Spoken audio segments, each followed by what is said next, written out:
Hello and welcome to this segment on CTN, which is CIO Talk Network. To learn more, please visit CIO Talk Network. As always, we invite you to join the discussion on Twitter and look for this show as hashtag leadership and hashtag change.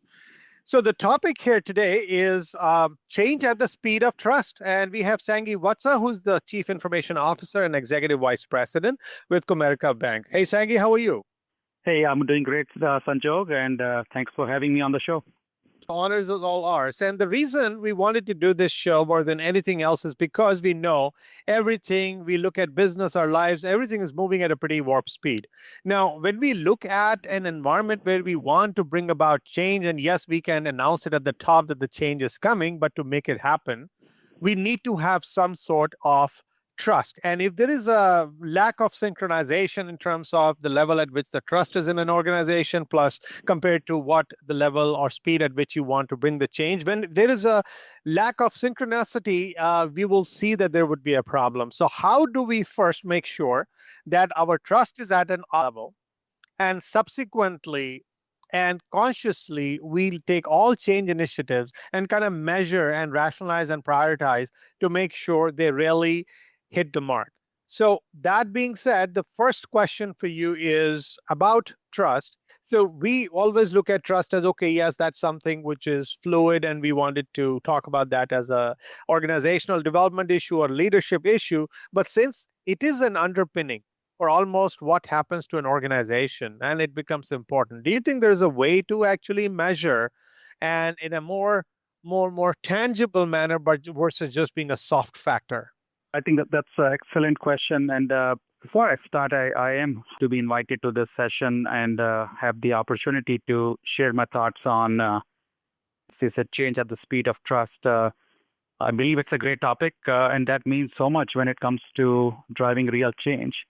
And so, what I'll share with you on the call today are my perspectives that have been shaped by my own experiences and my failures, and by also observing the successes and failures of others around me. The point you made about trust is fluid. I'm going to actually maybe start with responding to that remark. I actually do believe trust is fluid. However, I also believe that it does solidify over time with the positive actions and proper care and feed. So, in my mind, there are a few deliberate things that could be done in order to create and solidify trust in an organization. And I'll quickly share some of those thoughts with you, and then I'll share my thoughts on probably how do we measure and how do we create them. Does that sound reasonable? Definitely. So I would say I think the first one I believe is centered on transparency and communication. And that one I believe where leaders need to be transparent. They need to provide an environment where I would say fearless two-way dialogue flourishes. So we need to regularly share the purpose. We need to encourage people asking hard questions and providing feedback. Making timely changes is very important.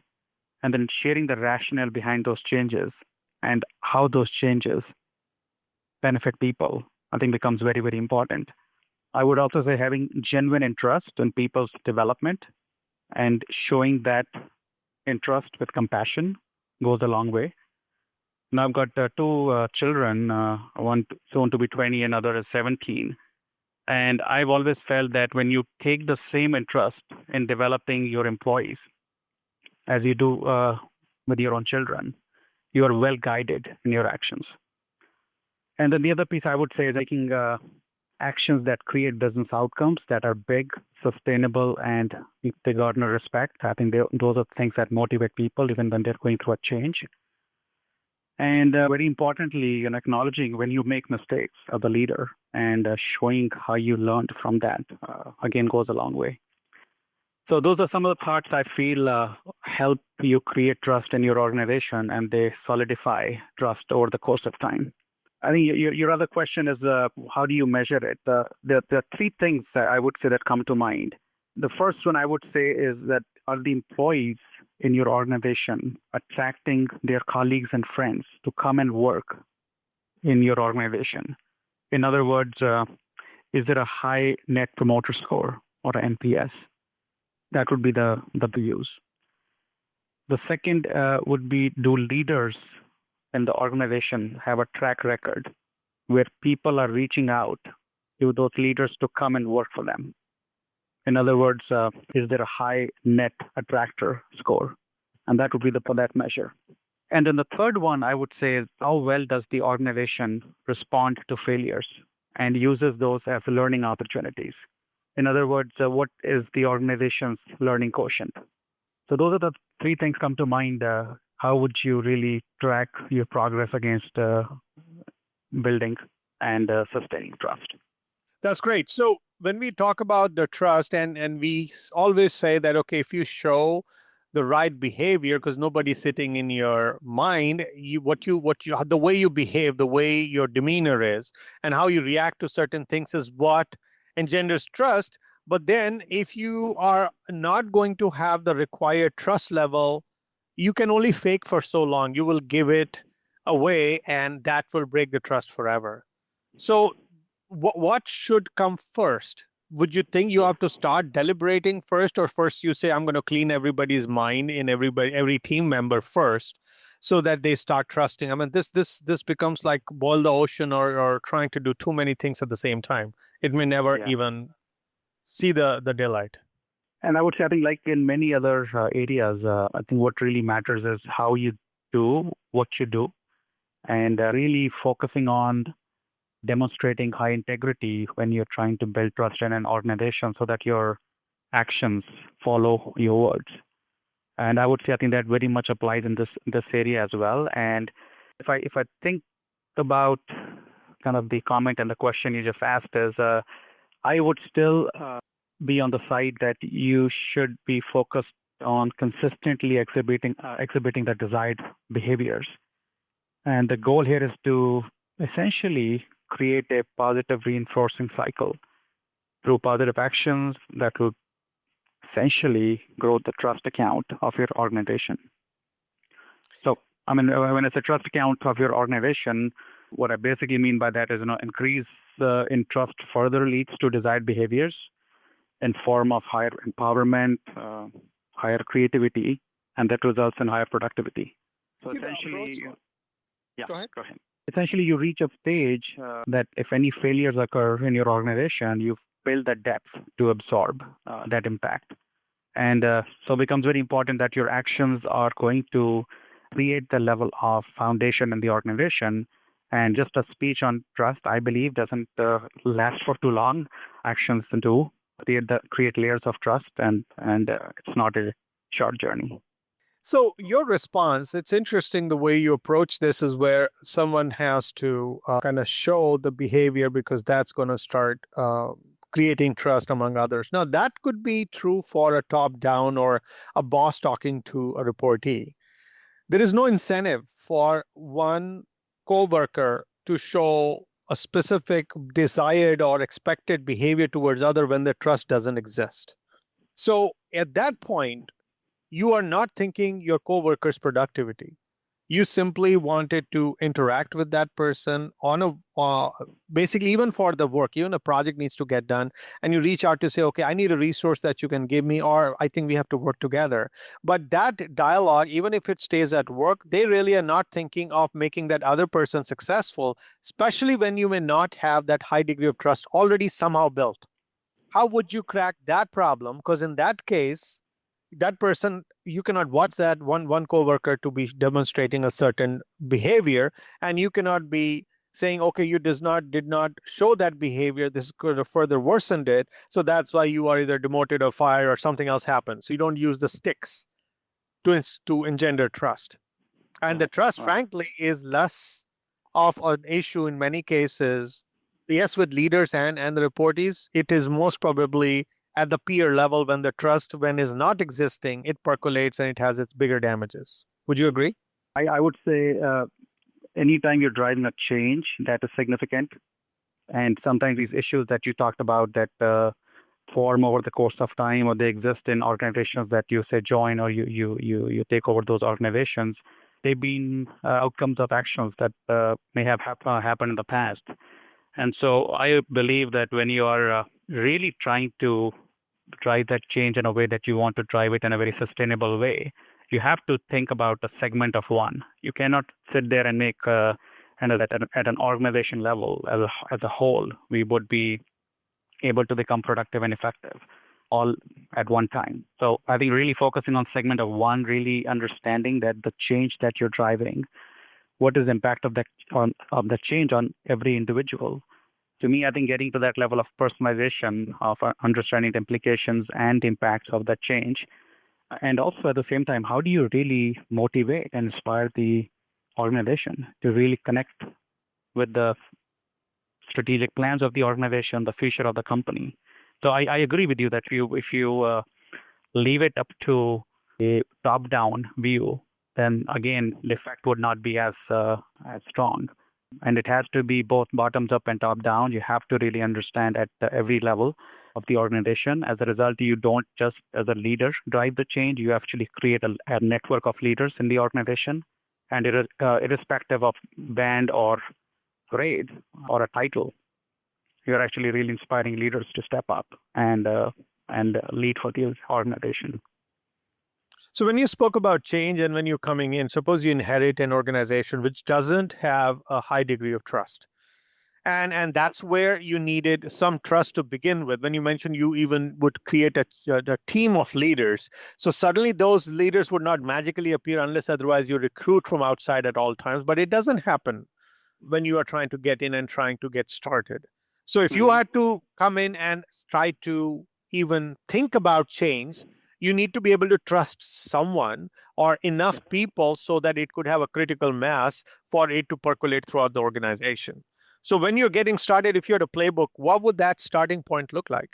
Yeah, I think that's definitely a very, I would say, very powerful set of points you've just shared, and you kind of point about, right? How do you really create a, call it, and as you said, a playbook? And I'll share my thoughts on how do I maybe envision a playbook in the space.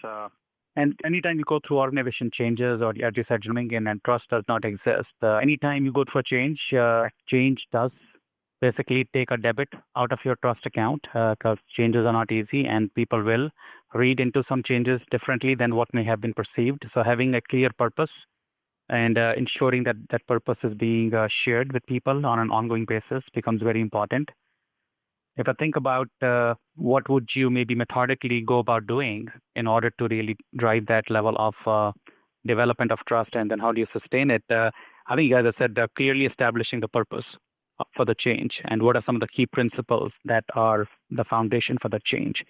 I mean, an example could be if you are really embarking on building customer-centric digital products with faster speed to market. I think being very clear about why are we doing that and what's the purpose behind that. Thoughtfully planning the change. So, for example, what cascades, in what order, within what time frame, what concerns need to be anticipated and mitigated. The next one, I would say, as a leader and as an organization, which is basically a team of leaders, being authentic and compassionate and being sensitive about the impacts the change is having on people. And that's what I basically mean is that and I've had the opportunity of being through enough changes. Either they have been done, that I've been part of it, or I've been the one who had been the architect of that change. Being out there, be visible, having these town halls on a very regular basis, being there to answer the tough questions. So I think that's the point about being sensitive. The other piece would be being able to clearly articulate the change timeline. So, for example, time boxing, the people impact is very important, so that you can, in a timely way, shift from a state of anxiety to a state of productive growth. And then just the related point I would basically make is that people are really at the time that you're going through a change. I think being timely in sharing the perspective, even some people who would be adversely impacted by change and may not appreciate that impact, but what they do appreciate is that being timely, being transparent, being open about communicating. And then for the rest of the organization, that is very much looking forward to what does this mean? When do we start to exercise the new strategic priorities? So that way they can basically be inspired and feel the connection to the future of the company. So those are the things that come to mind where you would go methodically about doing things in an iterative way and be able to drive both the top down and the bottom up message. Let's take a quick break, listeners. We'll be right back. And Sangy, since you mentioned the word being open, my next question when we come back from the break is about being open and authentic at all times. But then we have also seen that there are certain strategies or certain environments or certain situations in which we are.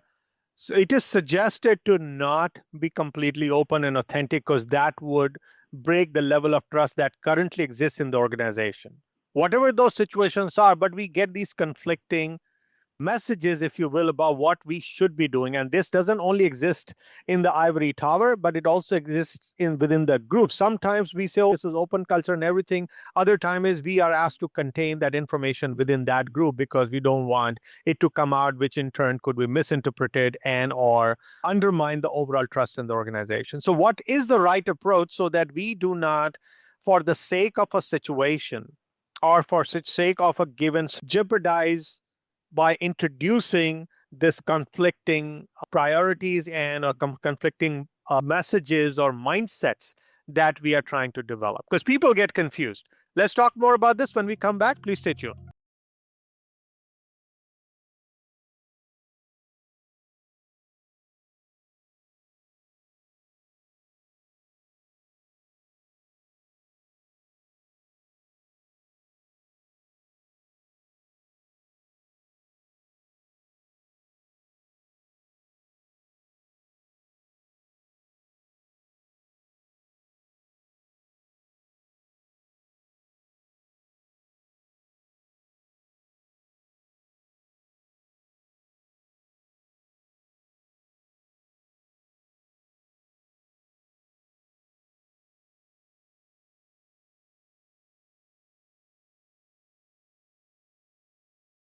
Welcome back. So we are referring to, Sangi, these situations where we hear on one hand that we have to be open and authentic at all times because that's the key to building a great culture and trust and everything else. On the other hand, we do see there are situations where we are being hush-hush within a group or within the organization or within a department, you name it. So is this happening because some people don't buy into that overall approach, or this is how a culture can be defined, which is a hybrid culture, open and authentic, but at the same time do what is needed to get the job done, even though it's not maybe in the best interest, long-term interest of the company. Yeah, so I would say, and thanks for the question, Sanjog. The more I think about this topic, more it becomes even clear, and more I have had a chance to be in those experiences, it has become more clear that there are no double standards in the space. This is all about being consistent. And when you think about having a bias for being open, honest, being transparent, being timely in sharing the information, then it becomes very important that the information, when it's ready, you're not holding back that information. Because if you do hold back, there are other different channels through which the information will eventually get out. And if people in your organization realize that there was information that was ready but was not shared, you may get some short-term benefits, but eventually it will deplete the organization's trust. And having said that, there are always protocols to be followed. There is a certain order to organizational communication so that people who need to know first are fully informed, and the information is shared when it is ready to be shared. I guess I can think of an example. We were in one of the organizational changes, and what it involved was we had people whose jobs were being impacted due to consolidation. At the same time, we had other people who had taken on additional responsibilities, and that came with some promotions. And one set of advice that we got was to remove the announcements that were pertaining to people who were getting promoted as they were taking on additional responsibilities.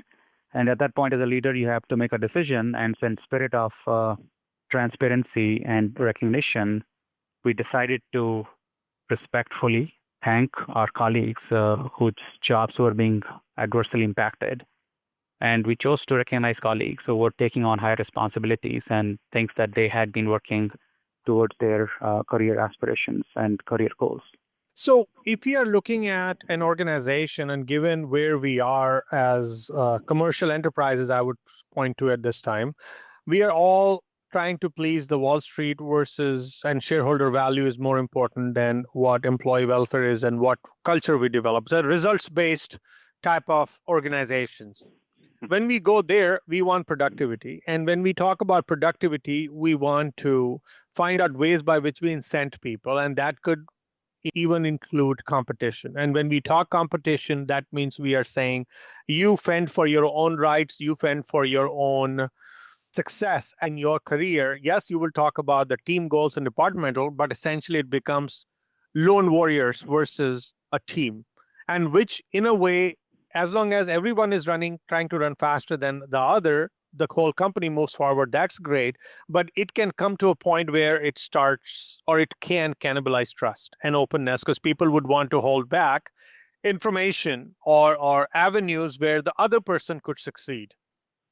So in this case, when we are trying to say we want to instill trust, on the other hand, we also want to advocate heavily whatever we can get done or get the most productivity out of people, even including supporting competition.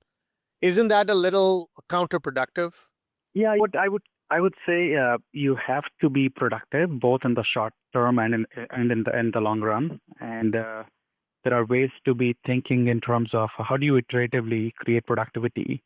But if your sole focus gets on productivity and not to really be investing in trust development, it will absolutely have repercussions where in the long term your productivity would be difficult to sustain. So I believe you start with the trust focus. And the reason I feel that way is that the authenticity and the right behaviors that you exhibit, they actually lead to higher trust, and that leads to higher organizational productivity. We win or we lose as a team. I would say the individual that you talked about, and those recognitions are clearly important. However, when we create an organization that has a clear purpose and shared goals that I would say are centered on employees, customers, and shareholders, we actually end up creating a bigger pie, and everyone's share of that pie actually grows. On the other hand, you could get into a situation where you do not produce the expected outcomes, and there is no pie to share. So I would basically share my perspective on that would be in teams. You basically think about teams are not only people working together, but these are instead people who are trusting one another. And when you have the focus on teams win, and as a result, individuals win. So my view would be yes, start with the focus on trust, and productivity follows both in the short term and in the long term. Now, let's talk about those folks who are essentially not necessarily always noisemakers, but they are the ones who would raise their hand first, look the most excited, and try to be actively participating in everything. Whether or not they eventually deliver the final result is yes, of course, is also noticed, but they somehow take the cake or are given more opportunities. That's at least been the complaint of many who may be otherwise very motivated, have shown consistency. They've always been helpful to their team members. They've always been offering constructive feedback and or adding value, but they feel their growth or forward movement is stifled by those other noisemakers. And that, in a way, creates animosity and even unknowingly creates distrust that these guys are trying to sabotage our growth because they have a way to get noticed and get more opportunities or get rewarded. How do you prevent that from happening as part of instilling trust? And I've had my first-hand experience being on the side of feeling that at times early on in my career, where I was not as outward and as active in demonstrating what I had produced, and I would feel sometimes similar kind of challenges that you just talked about that other colleagues may feel. So I do have some passion on that topic to really help everybody, not to get and feel left behind. I feel first of all the creation, the realization, and I would say recognition of business outcomes is very important. So business outcomes do matter, and their creation, realization, and recognition is very important. And there is also a very important difference between being aggressive and being assertive. So as leaders, I believe we should be very actively nurturing assertiveness as it creates higher productivity, for an organization. Everyone needs to become assertive, not necessarily aggressive. And the value that he or she then creates can be articulated and could be then felt and realized. And what it does is it actually adds to the confidence and the fulfillment of an individual's interest. At the same time, it just doesn't come easy. This doesn't just happen by pressing a button to say let's become assertive. This happens when you invest in that goal. You actually, as a leader, and through your network of leaders in your organization, you create a trust-based space and so on, where you are actually giving people a chance to practice assertiveness. They are basically being groomed for that skill, and that way, everyone in an organization feels that they can compete openly, and with that level of positive energy, we actually having a chance to be recognized for their contributions. So my kind of view on that is, focusing on assertiveness is absolutely more important. And at the end of the day, business outcomes matter, and it becomes clear who's the one who's actually driving the change. Let's take a quick break, listeners. We'll be right back. And let's talk about any major disruptions that happen in the business. And that may be voluntarily invited because you could have mergers and acquisitions happening. And then as a result of that, you may have to do some correction. Nothing wrong with that. But the way they are carried out is the moment M&A happens, people start shaking because they don't know which Friday will they be invited into HR's office and be told that your job has been terminated. I am firsthand, I've met with so many people who would always go into the office, whether or not they have been invited to the HR's office or not, but there's an inherent distrust that the organization doesn't care for me. It just cares for that continuous growth, continuous M&A or whatever that they are doing. But the trust is not going to come with this person because at any given time, they could be invited into that HR's office. So the way this is being carried, and while M&A is happening, that's great for the company, but I think we could do something better to not undermine or undo all the trust building that we did before M&A or before any such disruption. What's a better way to handling this? But please stay tuned, listeners. We'll be right back and explore.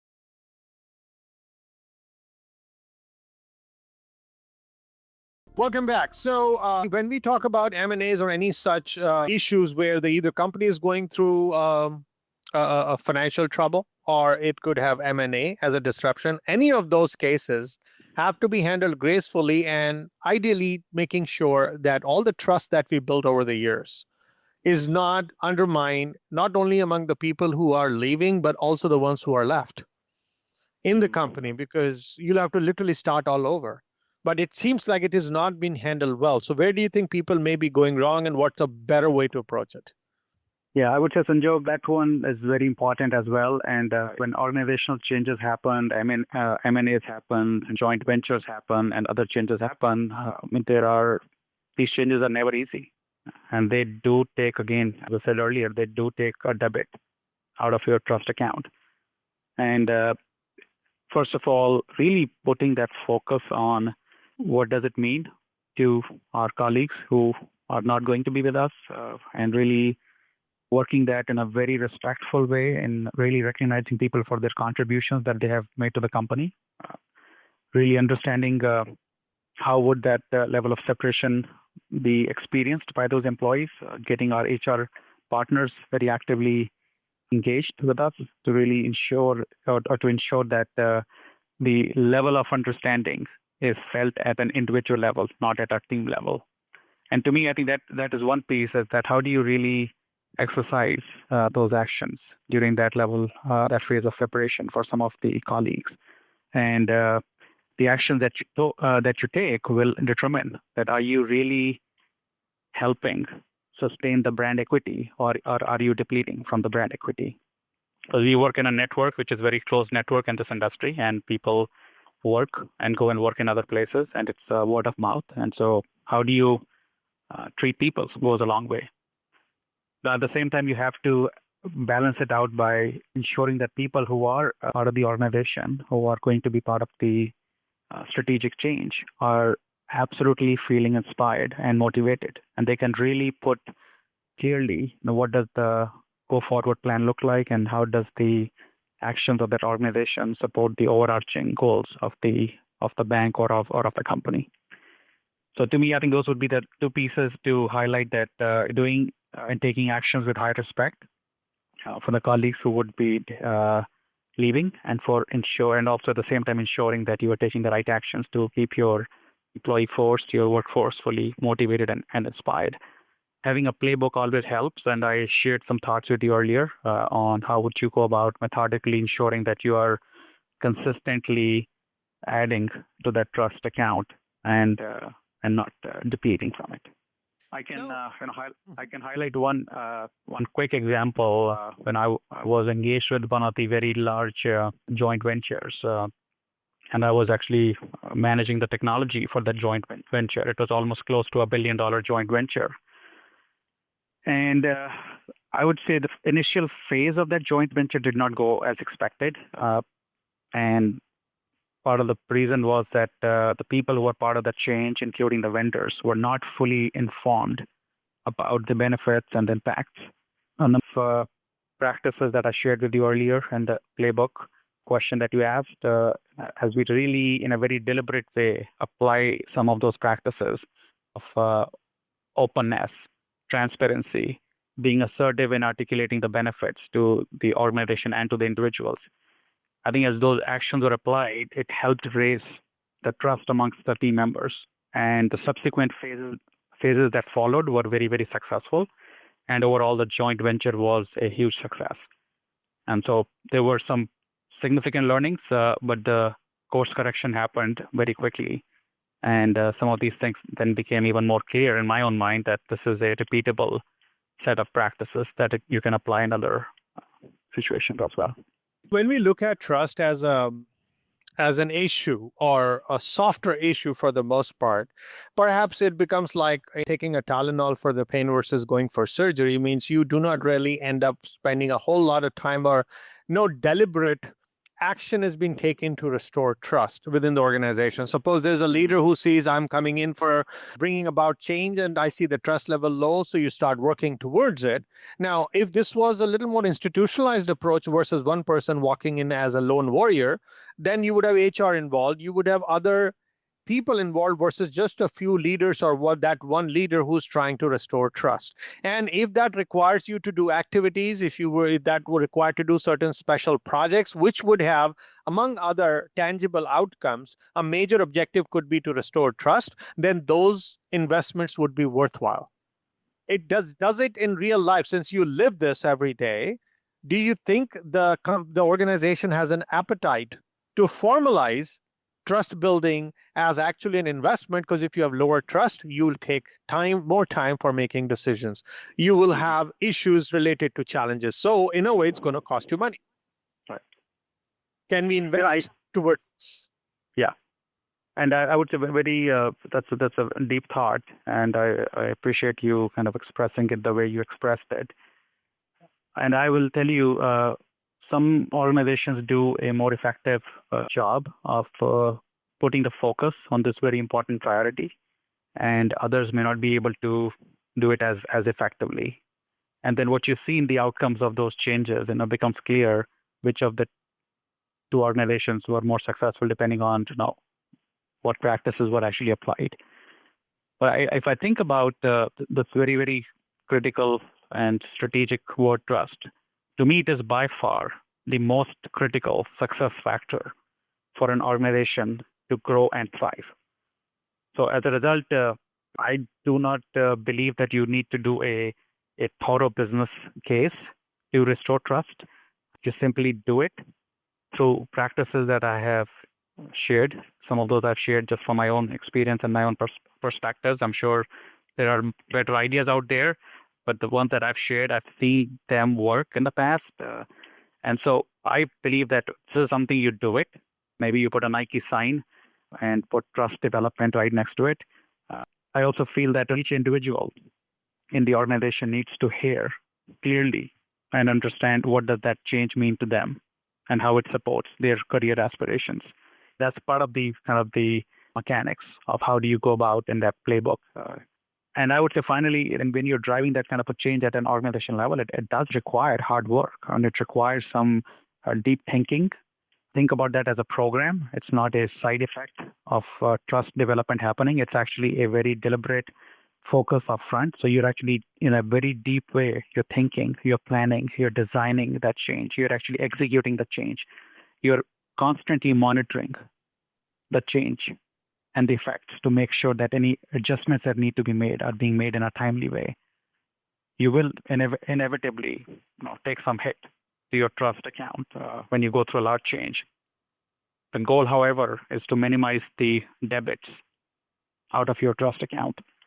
And when you're serious about it, you will look at every possible opportunity that presents itself where you actually then have a bias to double up the credit building and adding back to your trust account. So that's basically my view would be you don't need a business case, but what you do need is you need a really well thought through design, delivery, and execution of that plan. Let's take a quick break, listeners. We'll be right back. And let's talk about the actual results which a leader could potentially demonstrate. Because when a leader comes in, and even their own department heads, they are supposed to instill trust that whatever we are saying actually makes sense. And those results could be tangible results in terms of what you did for the company, and also other results which could be bringing some softer impact on the organization. But regardless, what type of results, softer or tangible, should leaders at whatever level they are have to deliver in order to earn the initial respect and the trust that whatever they're going to try to tell going forward should be taken on its face value and be followed? Please, listeners, stay tuned. We'll be right back and explore.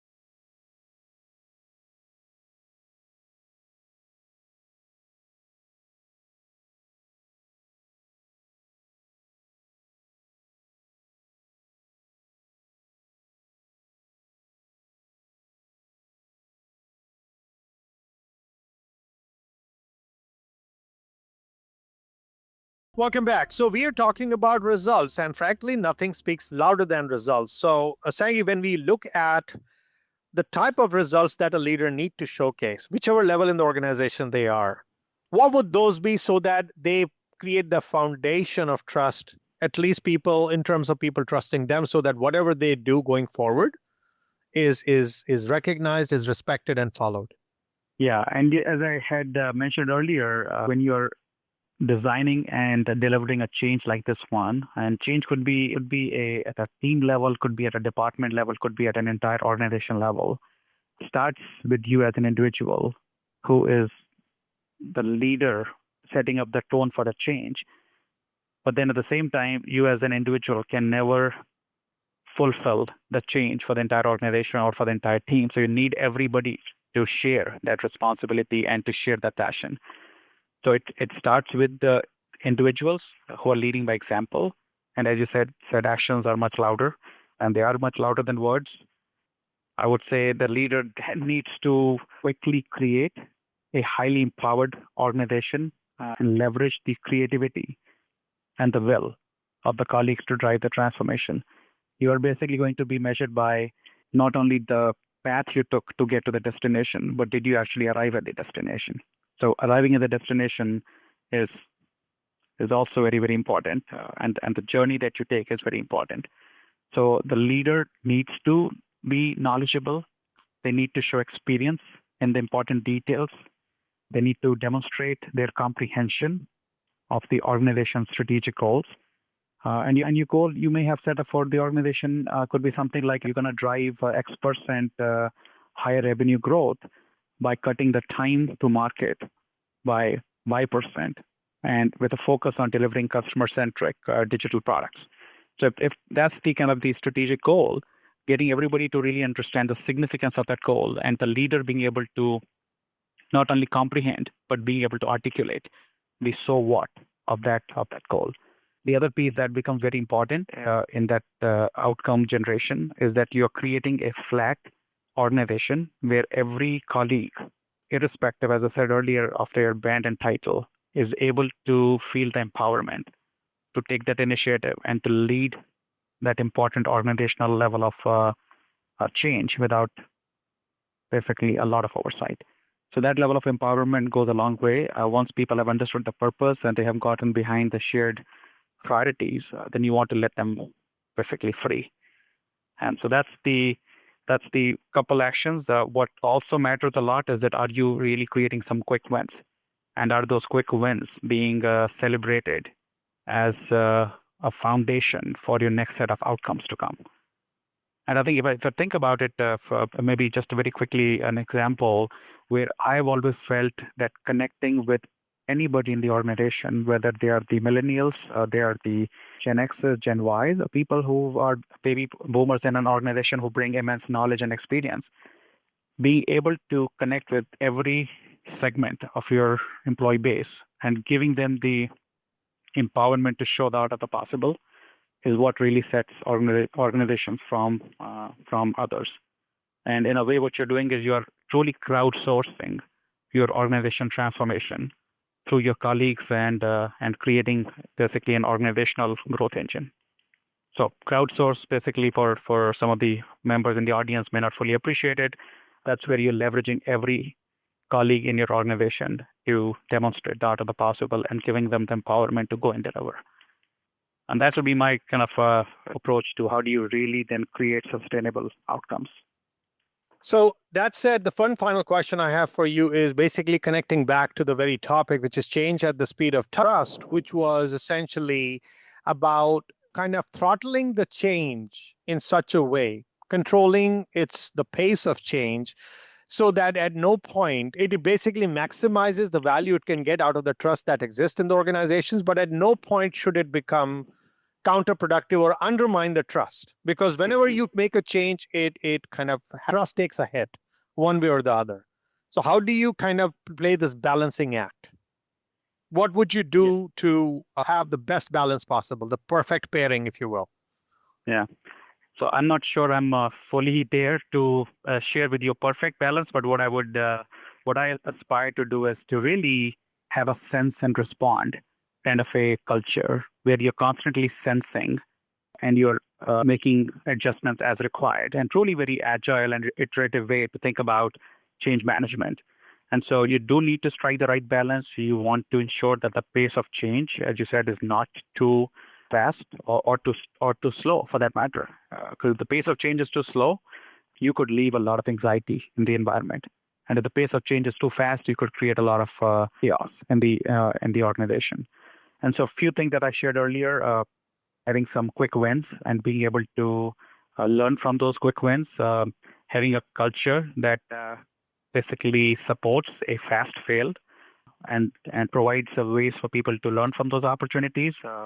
Fast failures are actually good because you don't really lose a whole lot of investment. At the same time, you're able to learn and apply the learning to your next set of actions. As you go through this level of change, you also want to make sure that the measures of success that I shared earlier, that you're closely monitoring those things. And are people attracting talent? So in other words, is your net promoter score staying high during the change? Are people basically wanting to come and work for leaders? Is your net attractor score staying high? And is your learning quotient staying high? Are people willing to come and share bad news and not have any kind of concerns about sharing bad news with the positive intent that they're really trying to make it a win-win for themselves and for the organization? So I think having some of those constructs in play and constantly using those tools, to me, is the way to ensure that we are going to have the right balance. And then there'll be missteps along the way. And I tell you, I've had my fair share of those missteps. I think what's more important is, do you have that sense and respond culture where you as the leader as well can acknowledge a misstep and be able to show the change and the learning from that misstep. So On behalf of the show and our listeners, I'd really like to thank you, Sangy, for sharing your insights about how we can establish high trust environment and ensure that change always happens at the speed of trust. I really thank you so much, Sangy, for taking the time today. And listeners, please like us on Facebook, search for CTN, CIO Talk Network, and please be sure to follow us on Twitter and join our LinkedIn group. Thank you again for listening to segment on CIO Talk Network. This is Sanjog Aul, your talk show host. Till next week, take care and God bless.